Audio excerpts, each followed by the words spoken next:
Help support the show by joining the Patreon or becoming a YouTube member. Also, hit that like button and subscribe if you want more Browns-focused content.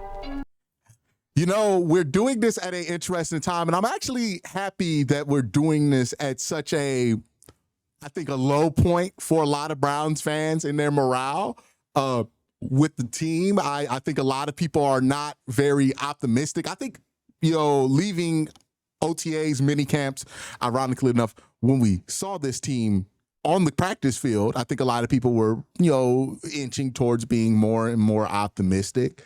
And then obviously the Quincy JUDKINS news breaks, and that's really kind of gotten a lot of people less and less optimistic. I think the question that needs to be had here, we're just going to assume for the sake of this conversation that Quincy's going to get suspended. First, I think it's an important conversation to have, like, how much of an impact is that really going to have on the team? Because on one hand, this guy you projected to be your starting running back, he's your second-round pick. He's the one pick that I think they all expected to play right away. I think it was fair to assume. I think you're probably going to give him about 200 carries. And that feels very important. But there's no telling how he was going to perform in those first 6 weeks, given that he's a rookie. And rookies just, you don't know what to expect, right? Like, this would be different if, I don't want to associate Nick Chubb with any of this, but like somebody like a Nick Chubb had something like this pop up where we know what we're going to be missing, right, for the first 6 weeks. This one is like, we have an idea of what we hope that we were going to get, that we're not going to get.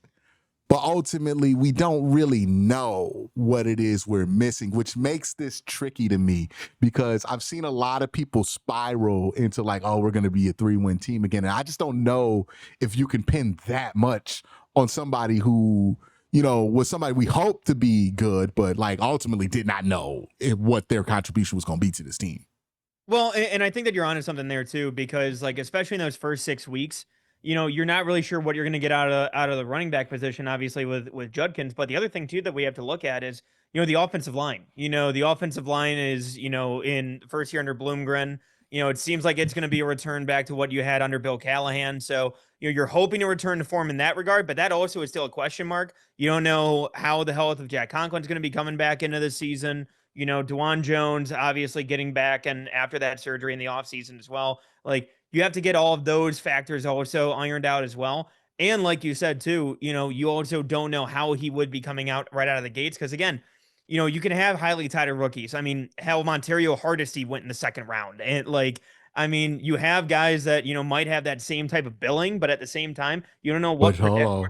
We got to be respectful to Montario Hardesty, friend of the show. Big shout out, Montario. Follows me on Twitter. We go respect Montario over here. But I'm just saying. Yeah, I get what you're saying, though. All love Montario, but at the same Tennessee time, legend. Yeah, I look at how the expectations might be for somebody like Quincy, especially, coming out of Ohio State, obviously a lot of Ohio State fans, Browns fans, how it goes. But I know I've seen your mentions, but the thing that I'll say especially is that like this also gives an opportunity as well, because we've kind of, and I know for me, I am not the biggest Jerome Ford fan. I am not the biggest Jerome Ford fan. I think that he's done well in the past at times when he can see the hole and when he decides to hit the hole. But he can be inconsistent at times. I also think that this opens an opportunity, kind of similar to the way that we've talked about the quarterbacks, where, in that first six games or so is really tough on the QBs. Maybe this gives you an opportunity to lean on Ford a little bit, take some more of those hits. And hey, if he plays really well and all of a sudden, whenever, the Judkins suspension goes for however long that goes for, and also depending on how good Dylan Sampson looks, maybe you can use Jerome Ford as a potential trade piece at the deadline, be able to use somebody like Pierre Strong as that third running back and as that kick returner. I'd rather just keep Jerome Ford than Pierre Strong. I'll be honest with you right there. I'm not a Pierre Strong guy. I think there's a lot of different ways you could look at it. Like, I do feel like, and I felt like this even before this whole thing kicked off with Quincy, that there was room for another running back in this running back room. I think it would make sense to get like a Gus Edwards, right? Somebody who, at the Jamal very Williams. least, huh? Jamal Williams, right? So a short yardage back, basically somebody who could kind of fulfill that role. Because I think the Browns' biggest problem and what Quincy was there to solve is he's going to get positive yards on runs, right? Like Jerome Ford is a home run hitter. He might get tackled behind the line of scrimmage. Dylan Sampson is somebody you're going to bring in on third downs, right? Pass block, run out the gun. But there's more potential of him getting knocked back behind the line of scrimmage. But that was Quincy is going to be the guy who gets you ahead of the sticks on first down, who keeps running on first down, a valuable option. And I'm like, that to me, if you're going to run the kind of offense the Cleveland Browns are planning on running, is a pretty vital part to the team. But I do think if we're talking about for 6 weeks, you can fulfill that role with somebody like a Gus Edwards. I was about to say Gus Johnson. Gus Edwards, right? Who big back can just be a battering ram for 6 weeks. Don't have a lot of hope in him being healthy for the whole year, but you're not asking for him to be healthy the whole year. You're asking him to be healthy for a month and a half, maybe more. We'll see what drops with the Quincy thing, maybe less, right? But given that that's what the ideal is there to replace, I think it is something that at a base level is replaceable. The big question is there somebody who's going to be able to make the run game explosive, right? Because Quincy was potentially going to be able to be explosive. You're not going to have that with him, right, when he's not out there. So like Dylan Sampson. I've been skeptical because I like Dylan Sampson. I get that he led the SEC in rushing yards, but so did what's the dude name from not Blake Corum, he was at Michigan, but the guy from Cody Schrader from Missouri. He led the SEC in rushing too. He had like 5 carries last year. And then also I'm always nervous about Tennessee offensive guys because that offense seems like it's a very difficult transition to the NFL for whatever reason at almost every position. So I have my concerns already about how much of a role we were going to give Dylan Sampson in year one. It's part of the reason I wanted Nick Chubb to come back. And it would have been nice if we were able to retain Nick Chubb. I know a lot of people have harped on that. He's not here. They didn't make that decision. Okay, well, do the next best thing and bring in a veteran running back that can hold down that role, especially you're going to try to run the ball 500 times, because I do not think that like Pierre Strong's a real plan here. But if we're getting back to the subject of like, does this change the win-loss range for the Cleveland Browns for me? I don't think it does. And maybe that's because I didn't think they were going to win the bulk of the games they're going to win this season in the first 6 weeks or in the first half of the year, right? Still remains to be seen, right? They could surprise us, give him like a full year or 12-game suspension. I don't know if that seems like it's going to be possible, but we'll see how the NFL handles this. It's very likely, by the way, we're going to be speculating on this until like the start of the season, right? Like that's usually, we didn't find out about Mike Hall until October, right? Was that, am I correct on that? Yeah. So right around then. It might be a long time before we find out what's actually going to happen there. I would just assume it's going to be 5 to 6 games. And if he's out that 6 games, and I brought up this stretch in terms of Shador, right, where I'm like, I don't want him to play in the first 6 weeks. Like, I don't think that's a good thing for him, right? And I know Shador fans have been upset at me because I don't think he should start day one. Even though like it's funny because there are other people who really like Shador who are also football people who understand and actually agree with me on this. But yeah, I don't think that's a good idea because that's like 6 brutal weeks of football there. You can realistically see the Browns maybe getting 2 wins, maybe 3. Like if they got 3 out that first 6 weeks, I'd be like, oh, this team might be good, right? Right. But 2 would be like, hey, I think we can be above 500. Like 1 and 5 is probably what we're looking at there in that first 6 weeks, given that we don't have much offensive consistency at the quarterback position, which is the next thing we'll talk about. But if I'm looking at this suspension, I've seen a lot of reactions about it. Some I agree with, right? If you're frustrated with the Browns for always being in this situation, I think everybody here agrees with you, right? Like whatever it is that this keeps happening with, like, it needs to not happen. And I don't know how much of that is within the Browns' control, but you know, I don't think this Quinshawn thing was in their control, but I just don't want it to pop up again where it's like, hey, they were obviously in control of this and they just decided to risk it, right? And that's been the issue, is that it feels like the Browns are more comfortable risking it than you would want them to be. So like I get that. And I get how that can lead to pretty much like uniform negativity about the team. But if you're asking me, I thought this team was going to be a 7 to 9 win team before this whole story broke out. I don't think I'm moving on that. I think I'm pretty sure they're going to be about a 7 or 9 win team, because ultimately Quinshawn's not the best player on the Browns. Myles Garrett's the best player on the Browns, right? Like he's not even the number 5 pick, right? That's Mason Graham. The defense is what they've invested a lot into, and the defense is still going to be very good. Quinshawn plays a role in what the Browns need to do, running back. But if this offensive line is much improved from last year, which there's a lot of reasons to believe. Like, I don't know what happened last year with Andy Dickerson, but it seemed like that was a immediately bad matchup between this team and this offensive line room. And then obviously Ken Dorsey has had his issues with run games. So if they can get this offensive line blocking at a high level again, this is going to matter significantly less who's actually toting the rock for the Cleveland Browns, because they're going to be able to find ground, which is going to open up other things for them. So given that the strength of this team was always going to be just how good is this offensive line, are we going to get better, are we going to be in the top 30 in success rate in the passing game? That was always going to be a bigger factor to me than like how explosive is Quincy Junkins immediately. So I don't think it changes for me their win-loss record or where I sit with them. I don't feel like it changes some of the vibes, because I thought the team had a good vibe going for this offseason. And I think this kind of stinkies the vibe a little bit, because now you have to worry about this suspension looming. But I don't know if it changes my overall opinion about where this team's going to be. Where are you sitting at with that?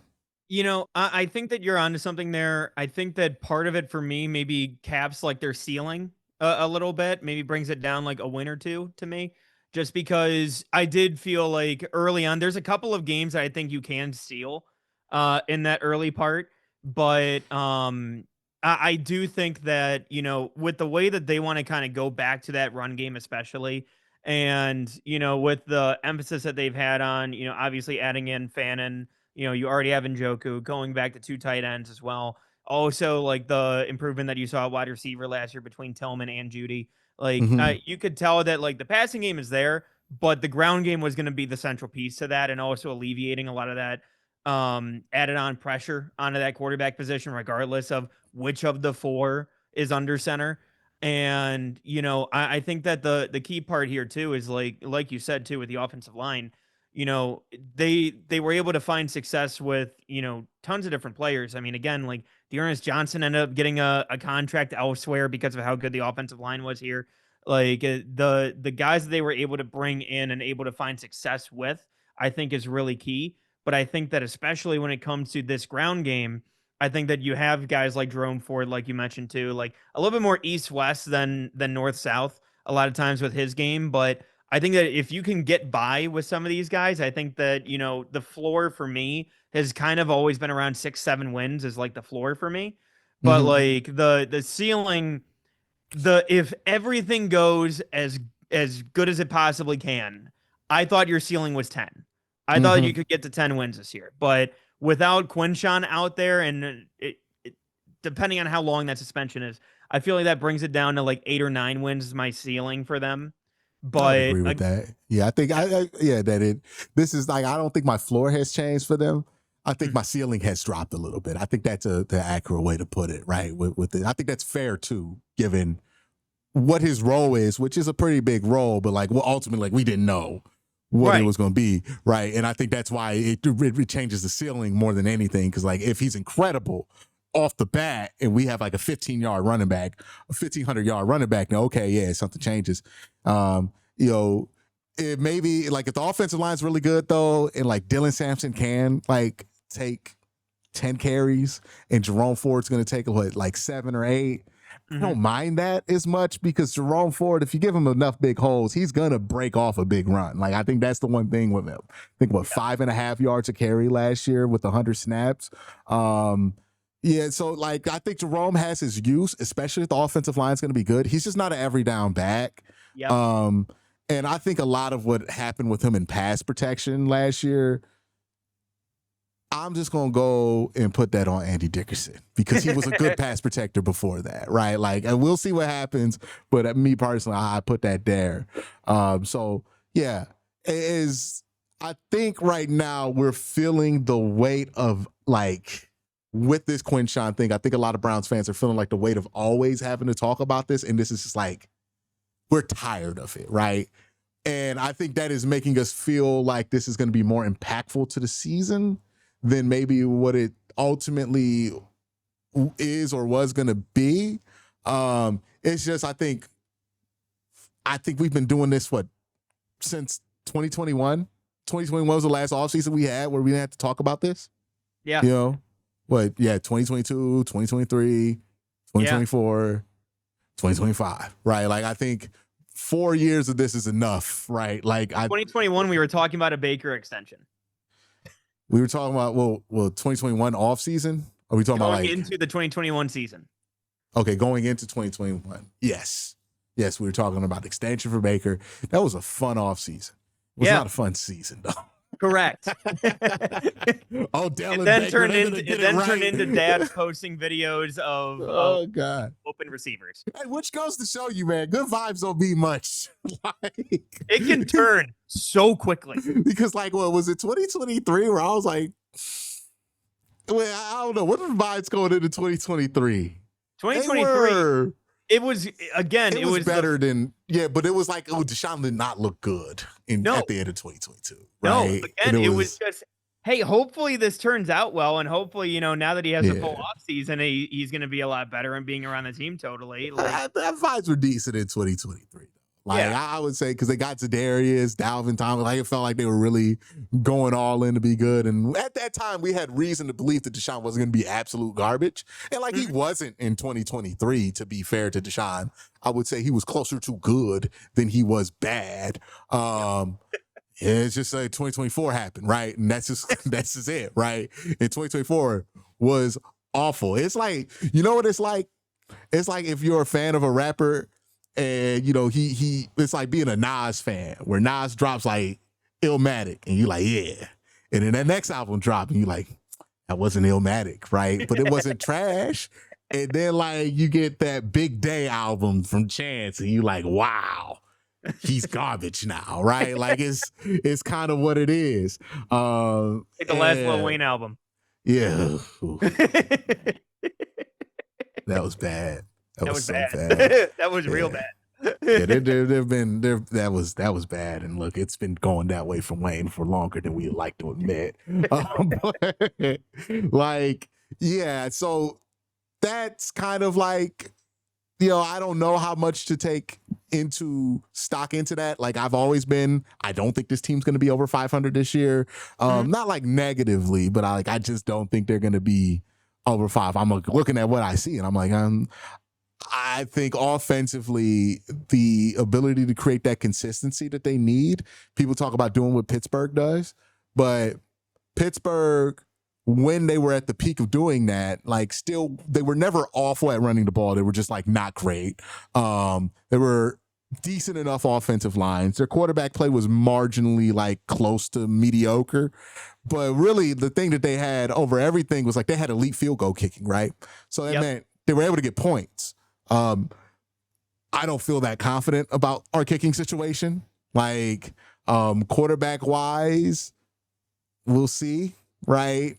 We've been saying for as long as I've